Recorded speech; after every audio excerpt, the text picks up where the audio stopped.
Hey, how's it going? This is Fred. I just wanted to bring this quick video to you guys, um, just to let you know exactly what it is that I go through on a day-to-day. So today I spoke with a potential client, and they were going about telling me in a roundabout way that they had a bunch of issues going on, and they'd already spoke with a couple of other credit repair companies, and the credit repair companies wanted to uh, sign her up as a client.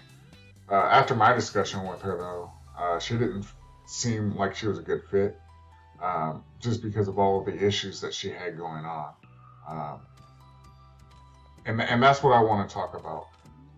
When should you know, as a person trying to sign up for credit repair services, when is a good time for you to know that maybe this company just isn't right for me?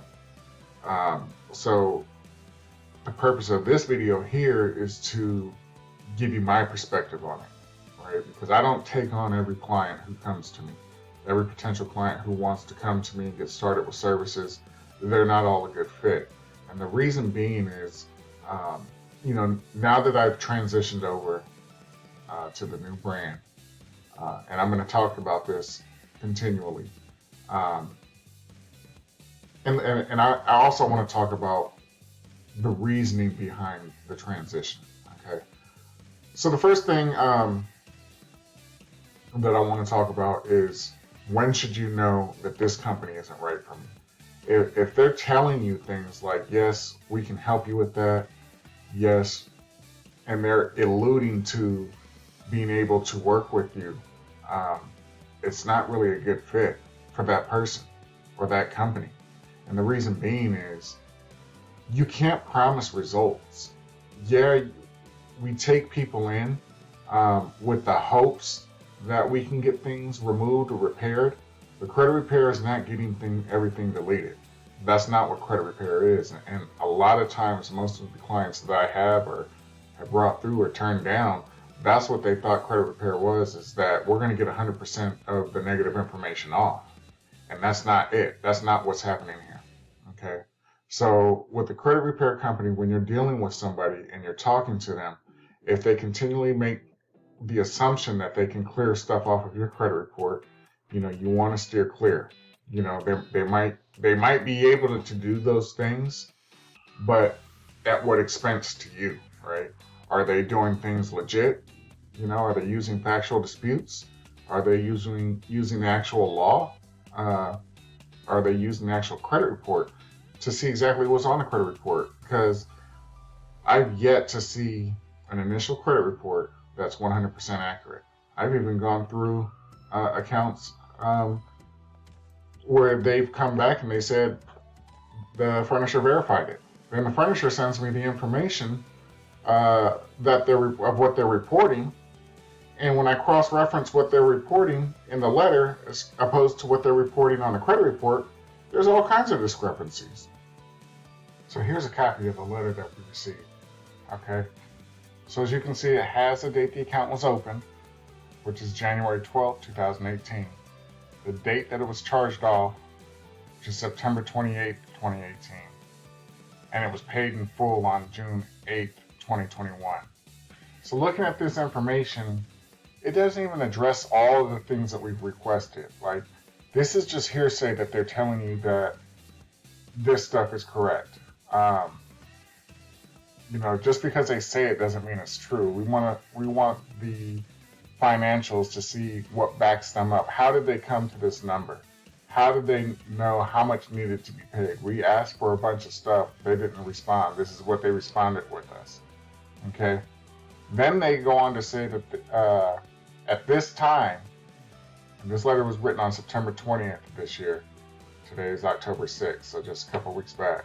At this time, right, our records indicate that your account is accurately reported as paid in full, was a charge-off, and you currently do not have a balance owed. However, and this is a very important part, we regret to inform you that at this time we cannot update or remove this account from your credit report. So I want you to take close consideration into what I just read here off of the letter from this creditor. Okay, so now based on the letter that they sent, this is the actual credit report that's reporting on the credit report. So they said that the last payment was made on June 8th, 2021. That's this box right here, last payment. So TransUnion is reporting June 8th, which is what they say. Experian is reporting June 8th, which is the date that they say. However, Equifax is showing a complete different date. So it can't be one or the other. This is showing that it was paid 3 years ago, 2018. So these are the inaccuracies that we're talking about. Now, they said that the account was closed on September 28th, 2018. That's when it was charged off. However, TransUnion is showing it was closed here on the 17th, 11 days prior. Experian and Equifax, they're not even reporting the date. So now this becomes incomplete. And when there's incomplete reporting, it becomes misleading. And that's a violation of the Fair Credit Reporting Act. Okay? And then again, on the date that the account was open, they reported it was opened on January 12th. So TransUnion is reporting that date, January 12th, up here, date open. And Experian is also reporting a different date, which matches with Equifax, which is January 1st, 2018. So that's a discrepancy. But if you look at the report, there's a whole lot more discrepancies found. And let me show you. This is a change. See? This is what we're talking about when we say discrepancies found. So the balance is wrong. It's 3 different amounts for the high balance. Sorry, I had to check something real quick. But as you can see, the high balance is inaccurate. The date last verified, TransUnion shows it was verified in August, right? But Experian and Equifax aren't even reporting a date. So did they actually even do the investigation that we've requested? See, these are the little things that you have to look for. And I can go on and on about talking about everything that's incomplete or inaccurate. You could press pause and just look at what it is that we show here. And all of this information needs to be verified. They can't just tell you it's verified, right? Just because they say it doesn't mean it's so. We need actual proof of where they got the information from. So as you can see right here, there's a bunch of discrepancies, a bunch of inaccurate information, yet their letter says that they will not make any corrections. They will not make any updates. So now that we have that, we also have leverage that they've refused to conduct a reasonable investigation. And now, it's at this time that we're probably going to see if we can refer them out to an attorney for review. Okay. So I wanted to show you that. Let me get back to the video. So 1 second. So there's no need to lie. There's no need to file false police reports and false affidavits to the Federal Trade Commission. You don't need to do that. You just need to use the facts. Something that's a little bit different from us than most other credit repair companies out there is we're going to file complaints with the CFPB. We're going to provide them information of what we've sent out to the bureaus or to the furnishers. And that's why it's very important, if you are to work with us, and if we do take you on as a client, it's very important that you send us every single document that you receive, no matter how little you think it might have to do with what's going on. But once you come on as a client, we review every single document because we want to make sure, I'll turn this down again, I want to make sure that we are able to provide a paper trail in case we need to refer you out.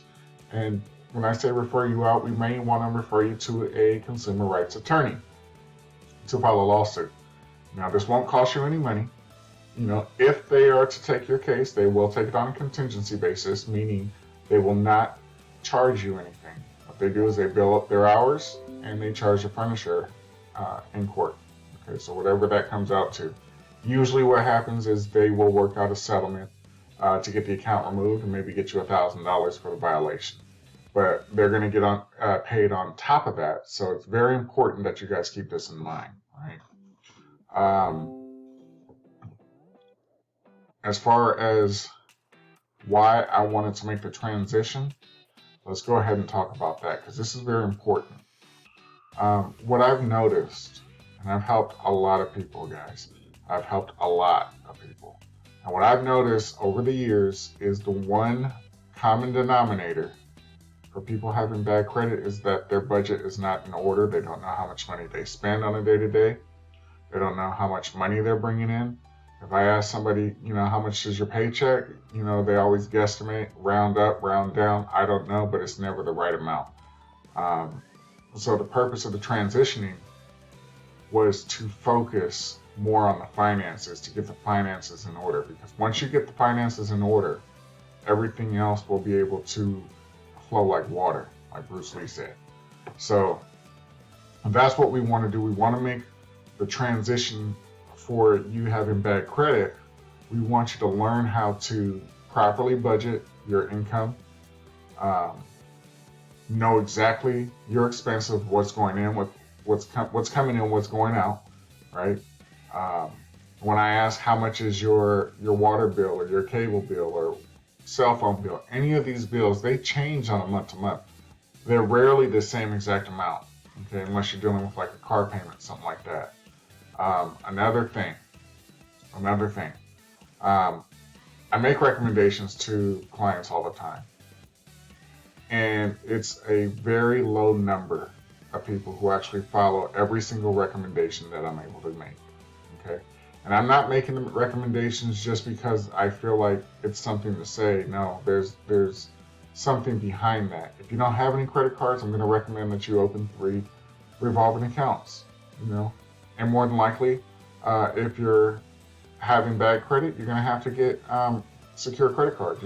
There's no way around it. You're going to have to put money down, and you can't spend more than 10%. If you spend more than 10%, it's going to affect your credit usage.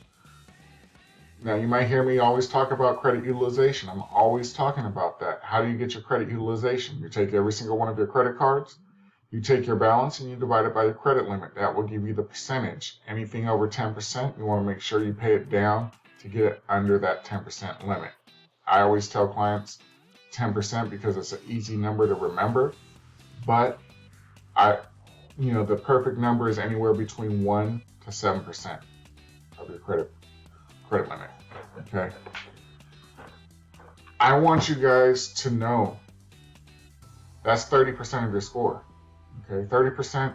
So when you take a FICO score starts at 300. If you don't have anything, there's no 200s, there's no 100, there's no 50s. That doesn't exist. 300 is the lowest score you could have. 850 is the highest score you could have. Okay, so when I'm telling you go get these credit cards, it counts as 30%. That's 165 points. So let's say you come to me and you have a 500 credit score, right? By getting 3 cards, now you're going to start addressing that 30%. So you can usually people get anywhere between 80 and upwards of 100 points added just by adding the credit cards, right? But then there's another section that this covers, which is a credit mix, okay? Because they want to make sure that you know exactly how to pay your bills, that you can manage your bills. So they want to make sure, that's why we say 3 revolving and 1 installment. What's an installment loan? It could be a personal loan, a student loan, automobile loan, so some type of vehicle. Okay, that's another thing. If you're trying to buy a car, please, please, please don't sign anything that's over 15%. I don't want you to sign anything over 10%. That's just way too much money. It's way too much interest. You're not going to be paying anything down on the car. I have so many clients who come to me with a interest rate over 20%, and it kills me. One of my clients had a $1,000 payment. It was like $9.98 a month, and the payments were barely going down, like $20-$30 every month. And I was like, what's going on here? They had already made several payments. So these are the types of things that I want to help educate you on, because if you're not involved in the process, if we're just sending you recommendations and you're not actually doing the recommendations, you're not involved, you're not going to see all this stuff. That's why with the new brand, we are going to be on a call at least once a month. Right now, we're trying to figure things out, how we're going to structure everything. But at this point, it's at least 1 phone call a month where we will schedule an appointment for you to get on a call with me. and I'm going to go ahead and go over everything, because, and then after our call, I'm going to give you homework, so that way we can discuss it on our next call. What were you able to do, right? Because we want to make sure that you stay actively involved in this, right? You got to get your finances in order. I know this is a credit repair thing, and we're talking about credit, but credit will have nothing to do with anything until you get those finances in order. If you don't have enough money to pay your credit card, that's where the finances come in. Are you short every single month? You got more month at the end of the money. What can we do to help increase those numbers? How can we get you more income? These are things that we want to talk about. I know a lot of times people don't want extra work. There's ways about going out and getting extra money. You can become an affiliate, for other companies. I have an affiliate program, right? Refer somebody to me, we're going to pay you. If they get signed up, we're going to pay you. That's just how it works. I mean, it's a word of mouth business for me, right? I'm not out here paying money to go, get seen by everybody. I'm strictly word of mouth because I just want to be focused on a specific group of people who really want to make this happen. What I stand for is having good credit through your finances, which will create a lifestyle that you can live by. That's why under my name, credit, finances, lifestyle, those three things. If you follow the program, if you work things out the way that we suggest, things will only look up for you. Okay. How long does it take? Can't tell you that. We don't make predictions. We don't make recommendations. We can tell you averages, but average is just an average because some people have a shorter time average and other people have longer time averages. We just can't tell you because everything is different, right? The bureaus are not doing the things they need to do. Like I told you earlier, the furnishers aren't doing things that they need to do. So I can't tell you how long it's going to take. I can just tell you that by working with me, I promise that, it'll be money well spent because we're going to deep dive into everything. And it starts with your finances. It's the number one thing. That's the number one common denominator that's hurt so many of my clients is that they don't have their budget properly set up. So by setting up your budget, you'll be able to do what you really need to do. So with that being said, I just want to thank you. I'm going to be out here. I'm going to be coming out, bringing these videos to you guys. I want to make sure that you guys are able to do the things that you want to do. The only thing you really need to do is to get started, right? With me, with somebody else. If you do want to go with somebody else, ask questions. Send me an email. I'll be happy to put a list together of questions for you to ask. Are you working with just credit bureaus? Do you send out furniture letters? What type of furniture letters? Are they going to the original creditor? Okay, what are you sending the original creditor letters for? Is it just for charge-offs? Is it for late payments? What is it, right? Do you have student loans in default? These are all different types of services that you're going to have to deal with, right? So normal credit repair companies, they don't deal with those student loans, right? You might need to do a rehab. You might need to do consolidation. They don't do that stuff. It's not on their radar of what other things that they do. So are you actually getting the best bang for your buck when you deal with a company, the other types of companies out there, right? Are they sending out letters to collection agencies? How are they sending them? We use something called a power of attorney, so we can go ahead and send letters on your behalf from myself, right? So there's a lot of things that we do that are different from the traditional collection agencies, the different credit repair companies, out there. So you just have to know your worth, because I know my worth, and I know what I bring to the table is going to be well worth it for you. So, the only thing you need to do is, reach out to me. In the description below, I'm going to have a link that you can schedule an appointment with me. Give me a call, right? Give me a call and let me know what questions you got. I'll be happy to answer those questions for you. So, again, my name is Fred Levi, and I want to welcome you, to my channel. Welcome you. Thank you for watching this video. And if you think this will benefit somebody else, share it with them. Give me a thumbs up, give me a like. I appreciate it. So with that, you guys have a good day.